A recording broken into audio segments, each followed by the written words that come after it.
Olá, hoje a gente vai mergulhar numa investigação sobre um mistério que mexe e muito com a cultura gaúcha. É o seguinte, na terra do churrasco, por que justamente o prato mais icônico do estado está sumindo da mesa do trabalhador? Pois é, vamos seguir as pistas para tentar desvendar o caso do churrasco desaparecido. E essa imagem já diz quase tudo, né? Ela resume o nosso caso. A gente vê a carne, o grande símbolo da riqueza do Pampa, mas a pergunta que fica é o centro de toda a nossa investigação. Se a gente produz tudo isso aqui, por que o consumo virou um luxo para quem vive aqui? Essa é a pergunta-chave. E o que a gente vai ver é que a resposta não está só no bolso, na economia, ela está também na própria identidade gaúcha. Então vamos juntos seguir as pistas para desvendar esse paradoxo que afeta tanto o prato quanto a alma do Rio Grande do Sul. Bom, nossa primeira linha de investigação nos leva direto para uma crise dupla. A gente vai entender agora como o preço da carne e esse sentimento de ser gaúcho estão, na verdade, profundamente ligados. E aqui está a nossa primeira pista, que é crucial. Não estamos falando de dois problemas separados, não. A dificuldade de comprar carne para o churrasco de domingo está diretamente ligada à dificuldade que uma nova geração tem de se conectar com essa identidade gaúcha. Sabe, uma crise acaba alimentando a outra e a gente precisa entender o porquê. Certo. Agora, vamos focar na parte cultural do nosso mistério. Por que será que a identidade tradicional do gaúcho soa tão distante e, para muita gente, até meio excludente hoje em dia? Existe um nome técnico para esse fenômeno: desterritorialização identitária. Parece complicado, mas a ideia é simples. É o que acontece quando uma cultura perde o contato com a realidade, com o seu território, e vira uma espécie de peça de museu. Ela simplesmente perde a conexão com o chão, com a vida real das pessoas. E essa imagem aqui ilustra o problema de um jeito brilhante. De um lado a gente tem a imagem oficial, né, o gaúcho do CTG, o estancieiro. Do outro, a realidade da juventude de Sapucaia, de Canoas, que olha para essa figura e simplesmente não se vê ali. Tem a sensação de que aquela festa não foi feita para ela. E qual a consequência disso tudo? Bom, esse vazio acaba sendo ocupado pela cultura global, do trap, do Instagram. Claro que ela oferece um senso de pertencimento, mas é uma cultura sem chão.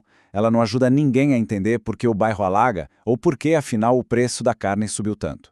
Ok, vamos deixar a cultura um pouco de lado agora para seguir uma outra pista, a do dinheiro.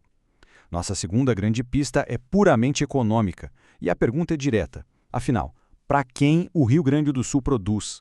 O cenário global é este: o mundo tem fome de carne.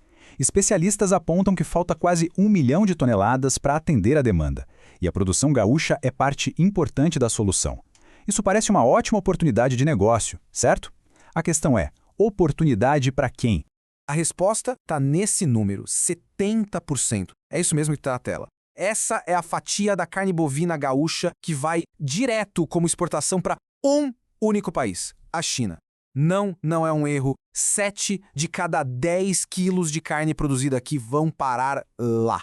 Essa citação resume a lógica da coisa de forma perfeita.